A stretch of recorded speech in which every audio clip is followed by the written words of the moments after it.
Est-ce que tu as déjà fini la phrase de quelqu'un avant qu'il la termine ou simplement imaginé ce qu'il allait dire? Hein.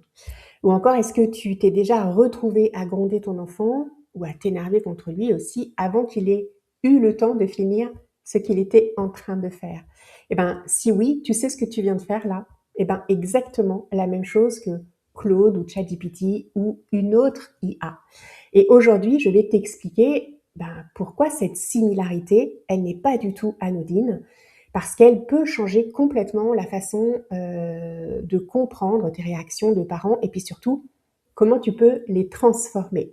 Bon, déjà, est-ce que tu penses que ton cerveau fonctionne comme une caméra qu'il enregistre fidèlement ce qui se passe autour de toi et puis qu'ensuite il réagit?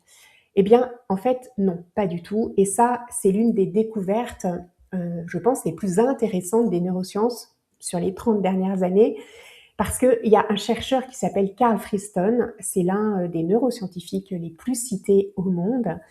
Il a développé en fait ce qu'on appelle le principe d'énergie libre ou la théorie du cerveau bayésien. Alors, évidemment, pas besoin de retenir ces noms, mais retiens simplement l'idée centrale, c'est que ton cerveau ne perçoit pas le monde, il le prédit. Et il fait ça en permanence, à chaque instant, avant même que tu aies conscience de quoi que ce soit. Hein. Ton cerveau a déjà généré une hypothèse sur ce qui va se passer. Alors, il dit, d'après tout ce que j'ai vécu jusqu'ici, voilà ce qui va probablement se produire. Et ensuite, il compare sa prédiction avec ce qui se passe réellement. Et s'il y a une différence, hein, une erreur de prédiction, eh ben en fait, il va mettre à jour son modèle. C'est pour ça que généralement la surprise provoque une montée de dopamine parce que ton cerveau vient de percevoir une information qu'il n'avait pas prévue. Donc, il doit se recalibrer. Et il y a une autre chercheuse qui s'appelle Lisa Feldman-Barrett. Elle va encore plus loin. Elle dit que tes émotions ne sont pas des choses que tu ressens passivement, elles sont construites, fabriquées par un cerveau qui essaie de donner du sens à ce qu'il perçoit en s'appuyant sur toutes les émotions qu'il a déjà vécues avant. Alors, autrement dit, en fait, ton cerveau est une machine à prédire, entraînée sur toute ta vie passée. Alors maintenant, est-ce que tu sais comment fonctionne ChatGPT, Claude et puis tous les autres modèles de langage? Eh bien, en termes très simples, il prédit le mot suivant. C'est littéralement tout ce qu'il fait. On lui donne une phrase, par exemple, hein, et lui va calculer quel est le mot le plus probable qui vient ensuite, d'après tout le texte humain sur lequel il a été entraîné, évidemment. Alors, bien sûr qu'il ne pense pas, il ne comprend pas, il ne fait que prédire. Encore et mot après mot. Et ton cerveau fait exactement pareil, il prédit la prochaine expérience d'après ta vie passée. Et l'IA, elle prédit le prochain mot d'après des milliards de textes passés. Les deux sont des machines à scénario, à pattern, à schéma, entraînées sur des données. Et il y a d'autres similarités aussi. Hein. Par exemple, le cerveau commet des erreurs de prédiction. Parfois, il se trompe. On est d'accord, hein, on l'a tous vécu. Et cette erreur, en fait, c'est le signal qui lui permet d'apprendre et de s'ajuster. ChatGPT et Claude, et les autres aussi, hein, font exactement pareil. À chaque erreur, le système reçoit un signal, ce n'est pas ça, par exemple, hein, et c'est cet écart entre ce qu'il a prédit et ce qui était juste qui lui permet d'ajuster ses paramètres peu à peu. En fait, notre cerveau cherche à confirmer ses propres schémas pour économiser de l'énergie cognitive. Et ChatGPT, Claude et compagnie aussi.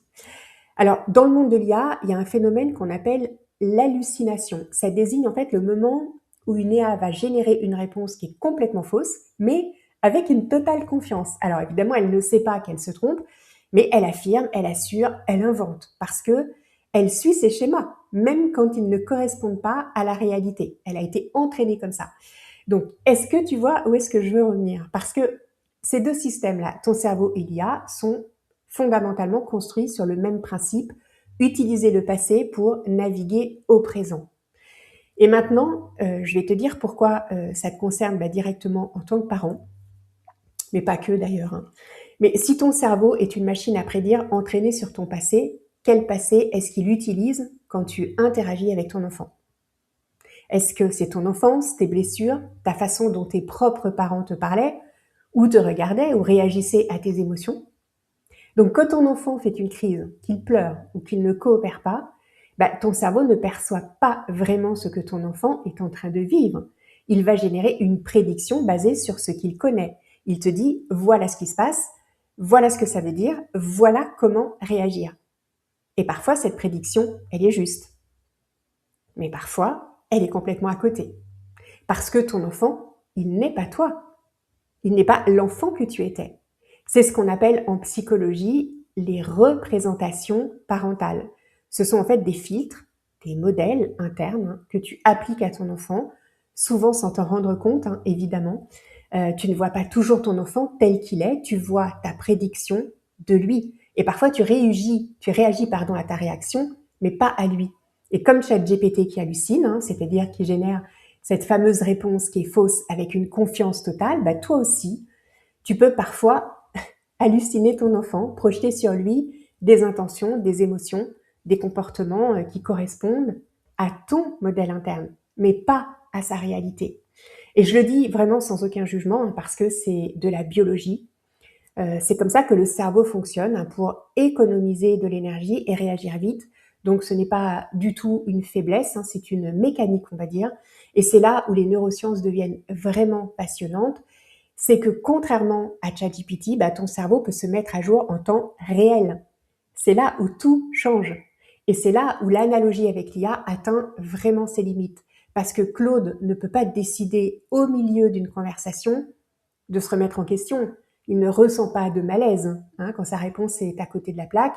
Il ne peut pas avoir un moment, je sais pas moi, de présence ou de curiosité sincère pour l'autre et se dire « Attends, je vais vraiment écouter, analyser ce qui se passe. » Mais toi, ça oui, toi, tu as ce pouvoir. Et ça, c'est ce qu'on appelle la plasticité neuronale, parce que ton cerveau, contrairement à un modèle d'IA qui est figé après l'entraînement, peut se reconfigurer. Ton cerveau peut se reconfigurer à tout âge et à tout moment. Chaque fois que tu remarques ta prédiction, avant de réagir, tu crées une nouvelle connexion neuronale. Chaque fois que tu poses une vraie question à ton enfant au lieu de supposer ce qu'il ressent, tu mets à jour ton modèle. Chaque fois que tu choisis, par exemple, la curiosité plutôt que l'automatisme, ton cerveau apprend quelque chose de nouveau.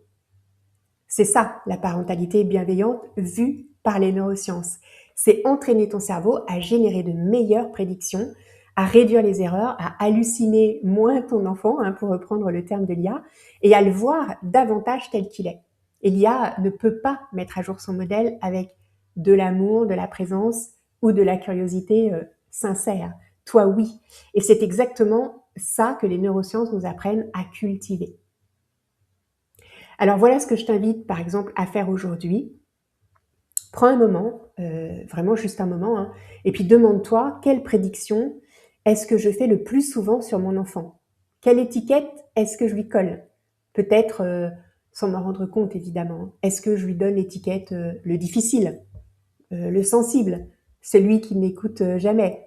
Moi quand j'étais petite, je me rappelle que ma mère, elle m'avait collé l'étiquette de l'emmerdeuse. Et maintenant, est-ce que tu sais d'où vient cette étiquette? Est-ce qu'elle appartient vraiment à ton enfant ou à ton modèle de lui? Tu peux écrire en commentaire, de toute façon je les lis tous et puis j'y réponds aussi, c'est la moindre des choses, me semble-t-il. Et puis si cette vidéo t'a parlé et si tu veux d'autres clés, comprendre par exemple le cerveau de ton enfant, avoir des idées, des conseils pour gérer les crises, les hurlements, et puis surtout, oui surtout, t'aider à faire coopérer ton enfant au quotidien, j'ai créé un guide, il est quelque part autour de cette vidéo, télécharge-le, il est offert, alors profites-en. Et puis si tu trouves que cette vidéo mérite d'être vue par d'autres parents, partage-la. C'est le meilleur moyen de m'aider aussi à continuer à créer ce genre de contenu. Et puis mets un petit like aussi et puis abonne-toi si c'est pas déjà fait. À bientôt!